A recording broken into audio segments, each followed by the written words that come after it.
What is up, Waffle Gang? I do hope you are well. My name is Mark and today we're covering some more r/am I the butthole. If you'd like to skip the initial waffle, timestamps are in the description and along the timeline below. But if you are new here, please consider hitting that like, that subscribe and maybe that notification bell too. Now firstly, a happy 2021. Let's hope this bloody year is going to be a better one. But on YouTube yesterday, we did have some new members. We had Raynol Sargent, I hope I did get your name right. We had Julia Emma rejoin us, and we had Chromatica's Rebel, who upgraded to the ultimate waffle. Thank you so much for your support. As always, it really does mean the world. And you know, you started my 2021 on a real high, so thank you so much for what you're doing for me. And with that being said, let's just crack on with today's stories. Much love, guys. Now, our first story comes from a throwaway account. Am I the arsehole for not paying for my former drug addict's brother's dog's surgery, leading to its death, because I believed he was trying to scam me again? Title is a bit of a doozy, but sums it up basically. My 27 female brother, 32 male, has struggled with addiction for a long portion of his life. It started when I was in middle school and he would steal my parents' money, sell their things and stole medication from some of our relatives. My parents would tell me never trust my brother, and nearly everything valuable in our home was kept under lock and key. My parents were always trying to get him help, and after intervention they had a massive fight and he just left when I was in 10th grade. When I was a college sophomore, he reached back out to me and started having a really tentative relationship. He promised me he was getting better and that he was seeking help. He told me he had been in rehab but he couldn't afford it anymore and our parents weren't returning his calls. He even showed me admittance form or some other type of official looking medical document that proved he was in rehab. He asked me to loan him $3,000 for rehab because he needed to pay tomorrow or they'd kick him out. I had been working my arse off and that money was meant to pay for this semester's tuition fee. He ghosted me afterwards. Obviously, it was a scam for drug money. You probably think I'm stupid for believing him, but I really wanted to believe him. I was just an ignorant college kid back then who really wanted her brother back. After that incident, I learnt never to trust him again, like my parents originally warned me. Last year, he reached out to my parents and I again. We haven't met in person because of COVID, but we've had a couple of Zooms and texts. It's just a really tentative, barely there relationship. I think my parents are just scared of getting hurt again. He promised he was actually clean this time and wanted to stay with us for an extended period of time to prove it. He hasn't asked us for any money or anything, so I was beginning to believe he was actually clean. Then he asked me for $3,000 for a surgery for his dog. He sent me the vet documents as well. Honestly, I was so incredibly upset. My first reaction was that this was obviously a scam and he hadn't changed at all. He had talked about his dog / shown us pictures before, but I thought he had forged the vet documents. I didn't respond at all, even though he was begging me. I definitely had the money and I paid for the vet fees for my aunt's cat before. I love animals. If I believed him, I probably would have paid. But I didn't, and his dog died yesterday.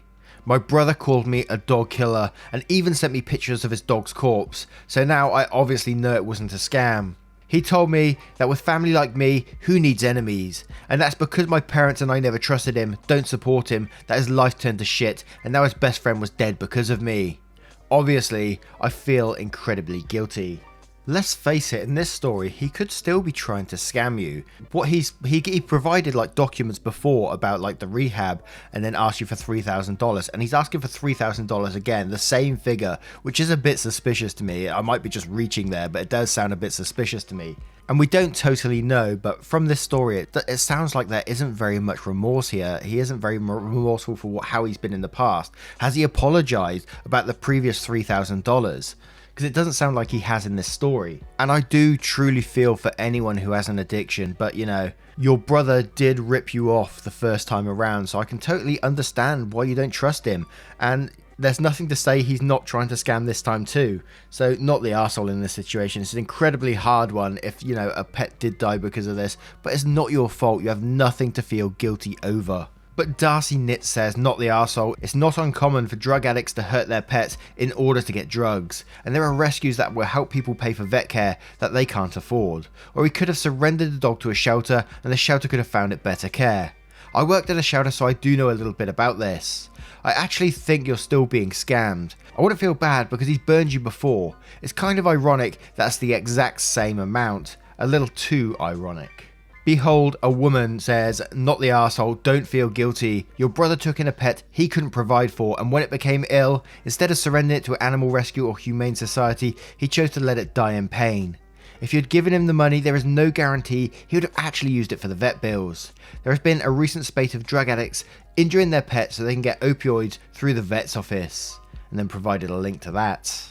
And Ink's cat says, not the arsehole, and he absolutely could still be scamming you. How do you know that's not a friend's dog he's been lying about, and who was humanely euthanized for other reasons? How do you know he didn't hurt the dog in an attempt to get pain meds for it that he could use? And yes, this absolutely does happen. There's even a database vets can look up people to see if they've done it before. Even in the end, if he told you the absolute truth and the dog died because he needed $3,000 for surgery, it's still 100% not your fault. His dog, his responsibility, and he has no one to blame but himself that his family didn't believe him when he needed them to. ETA, what kind of surgery did the dog need? And SW Goodtoe says, not the arsehole, he created this distrust himself, and what he's doing now is manipulative. For future reference, the third option you have in a scenario like this is to contact the business directly and pay them directly for the service. For example, you could call the vet, ask about the dog and offer to pay the surgery bill directly. You can cross-reference all the contact info etc. online. You are not obligated to do this, but if a similar situation arises and you aren't sure what to do, this is an option that removes the possibility of him using your cash for drugs. Oh dear. What a tricky story. Well, it's not tricky at all. It is a definite not the arsehole in my opinion. But what do you guys think of this scenario? How would you deal with it if you was OP? Let us know in the comments below. And our next story comes from a throwaway account. Am I the arsehole for serving my husband's parents pizza on Christmas dinner when they showed up unexpectedly? I, female 33, am a nurse and I've been crazy busy lately. So busy that I'd spend 2 consecutive days at the hospital. I cover shifts during weekends, holidays for this year. We're not doing well financially and I've only been working for a few months and we have debts to pay for on time. I'm exhausted all the time. I don't get to sleep much. My husband's parents are aware of my work nature but still acted upset I didn't go shopping for their gifts earlier. They did receive gifts from me and I made sure everyone was happy. My husband told me his mum wanted to bring the family and celebrate Christmas at our house. I politely declined and explained that I can't be serving 10 plus people when I'm committed to a very demanding, very strict schedule. My mother-in-law is pissed at me for this and told the family I was using my job as an excuse since I obviously can't cook a decent meal, let alone host a celebration. I really thought that they let another family member host Christmas dinner. Christmas Day at 2 PM, I got off work and went home feeling exhausted and could barely take a shower. My husband didn't leave the house and when I asked him about whether his family invited him for dinner, he said no because I ruined it when I refused to let them come. I knew we were starting an argument so I just left it at that. At 6 PM the door rang and I saw his mum and dad walking in.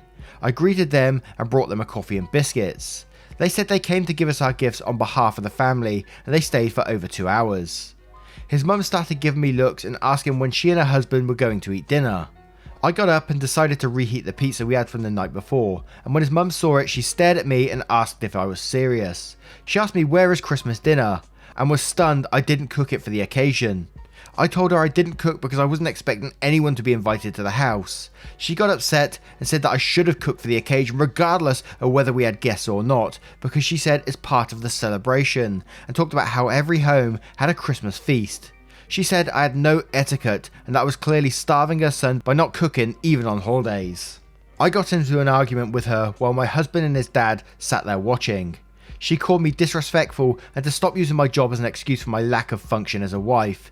Then they left. My husband said I should have taken a few days off and hosted dinner, completely ignoring that his mum made a big deal out of it. She's all over the SM talking about me serving her pizza instead of a real Christmas dinner.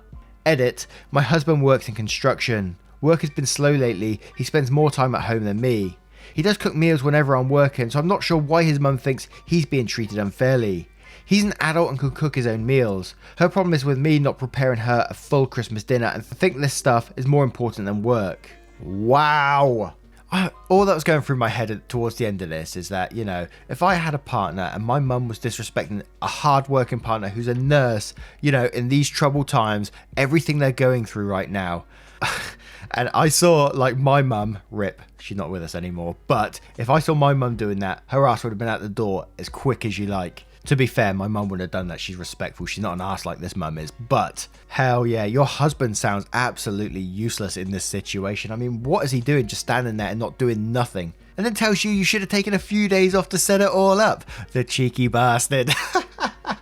But St. Elvis says, not the arsehole, and quotes, my husband said I should have taken a few days off and hosted dinner, completely ignoring that his mum made a big deal out of it. Don't worry, Christmas will be much easier when you're single next year. And SW Good Toes says, not the arsehole, you, OP, have a husband problem. Your husband is useless, his mother is abusive. His family has such exceedingly poor judgment, they wanted to gather more than 10 people uninvited in a healthcare worker's house during a pandemic. Oh yeah, we didn't even mention that. And when you specifically declined to host, his parents just showed up anyway. And your useless arsehole husband blames you for this. Tell her she's absolutely right. You clearly are starving and neglecting your poor husband, so it really be the best thing for you all if he moves back into her house, when she can mother him properly, and you can be free to take care of yourself and only deal with the sane, polite people in your free time. And Cheerily Terrified says, not the arsehole, but man, your husband is. Why didn't he buy presents or cook them dinner? Yeah, your mother-in-law is shit, but you have a husband problem. And ADB BWG says, are your husband's hands broken? Why didn't he cook? And Religiously Decaf says, not the arsehole, and your husband was in on this show up and demand dinner thing. My guess, your husband was totally in on it. It was staged. They would have known immediately when they walked in the door that a real Christmas dinner was not even in the oven because they'd been able to smell it. And obviously, you weren't running around cooking for those 2 hours. They set up an argument to shame you. Thank you for your work. You deserve a break, but not one you have to spend cooking for this crowd of entitled arseholes. Absolutely true. Louder for the people in the back. Now, what do you guys think of the situation? And if you was OP, how would you deal with it? Let us know in the comments below. And our next story is from Make Your Million Yet. Am I the arsehole for asking if my cousin made her first million yet? Oh no, do you think this is going to be an MLM story? Hello friends, I'm from the future. Throwaway, yada yada. Well, technically, we're a few hours away from 2021, so advance Happy New Year. I'm currently outside our terrace while my family is gathered in the living room, after having asked me to step outside for a bit, because apparently I've ruined the mood. I'm turning to you guys to ask if I'm the arsehole for what I just did. Family from all over the city has gathered to celebrate the New Year's. COVID is thankfully low in my city, and we've taken the necessary precautions. As in typical of Asian family reunions, the old people in the family love to check up on their nieces and nephews. One of my aunts, A, loved to show off their kids' achievements, particularly her daughter Pat. While listing off her daughter's achievements, passing the bar, recently getting married to a fellow lawyer, my aunt turned to me and asked what I've achieved in 2020. She began to list off all my lack of achievements, like how I'm 30 and still unmarried, I'm a dude if that matters, about how I'm still living at home with my parents, and how I'm still driving my shitty 2000-something Civic. My other cousins joined in on the jeering and listed all the other failed aspects of my life. Now, I graduated with a degree in architecture, but after multiple attempts just can't seem to pass the exam. This has been a point of contention in the family because my other cousins are lawyers, teachers, etc., whatever. These days I basically work freelance from home. I don't know why, but my aunt's condescending voice got to me and said, I made my first million this year. Has Pat made her first million yet? Then turned into my cousins and I asked the same. You guys made your first million yet? Because I have. The room fell silent. I basically killed the mood. My dad asked me to go outside and relax because apparently I might have just ruined everyone's New Year celebration. Was I an arsehole? PS, first million in our local currency, not USD. It's a shame that, families rely on like these kind of achievements are the way of life, and this is what happiness is, to have these kind of achievements, and that you need to tell everyone about your achievements and boast about it because it creates a real toxic family environment, and it's really nasty that they're even doing this to you. The whole family is assholes for doing this to you, and all you did was respond with your achievement. They was asking for your achievements, you gave it to them, they don't like it, and you asked about them. They were happy to belittle you in front of everybody. You do the same and you get punished for it. What kind of logic is that? Not the arsehole in my opinion, albeit a tiny bit petty, but I kind of enjoy a bit of petty in my life as well, so... But the mirror's truth says, not the arsehole. Why does everyone get to dump on you without you defending yourself? That should have ruined the night for your parents, them dumping on you like this. And so Valkyrie Mama says, not the arsehole. If they don't want to hear comparisons and criticisms from you, they shouldn't make comparisons and criticisms against you. And Hayes says, not the arsehole. Everyone seemed to just take it as a chance to attack you about stuff you haven't achieved. But when you question them about their first million, they get mad. P.S. Keep going, you'll get that exam. And Rob Blanco says, not the arsehole, can't argue with the numbers. That's awesome. Your aunt is a jerk and your fam is maintaining this BS value-centered shaming status quo. And got mad you upset that balance. Do you? And Cole Del Rio says, aunt, ask for your achievement and mocks you. You say, I made my first million. Aunt, surprise Pikachu face. Not the arsehole. The World Is Not Quiet says, not the arsehole, I feel like you went less nuclear with your comment than in some other posts on here. It comes off as a little sweaty and insecure, but you could have said worse stuff, and frankly, they ought to be saying something to your aunt about being mean. Stop spending holidays with families when you don't get on, good people of Reddit. It's a recipe for irritation. And Raven says, not the arsehole, I think the only way you could have handled it differently is by saying, I did achieve making 1 million this year, so that's a good achievement, and not ask them if they made their first million yet. But that's really nitpicking, and I'm not even sure if that would have helped the situation at all. But not the arsehole at all. Now, I'm going to turn it to you guys. Have you ever been in a similar situation where your family was all making comparisons about their lives and their achievements and then turned it on you and made you feel shit for it? Let us know in the comments below. And our next story is from The Littlest Foot. Am I the arsehole for secretly throwing out my fiance's things? To start, my fiance, male 41, and I, female 35, have very different standards of living. Left to his own devices, he would never clean the bathroom, do the laundry, wash the dishes, etc. When we lived separately, I would often come over to his apartment early to clean. I'd do basic things like vacuuming, sweeping, running the dishwasher, and scooping litter. He didn't understand why the cats were constantly going outside of their box. Most of the time, he was appreciative of my efforts, but some days he'd go into a rage, claiming I was trying to change him for the worse. Flash forward a year and a half, and we've moved in together and gotten engaged. When I was helping him pack his apartment for the move, I found a bunch of dingy household items, including crusty bath towels, kitchen rags, and a bath mat my fiance admitted he'd never once been washed. He insisted on keeping them, saying it was my job to make sure they stayed in our rotation. Once we moved into our new place, I tried bleaching and stain removing the items to no avail. I started to resent the fact I'd been tasked with saving these things when we had perfectly good duplicates from my old apartment. So I started hiding away as towels and rags to see if my fiance would notice they were missing. In general, I fold up one item each week then discard it after a month, assuming he will likely never miss it. At this point, I nearly worked through nearly 10 of his things.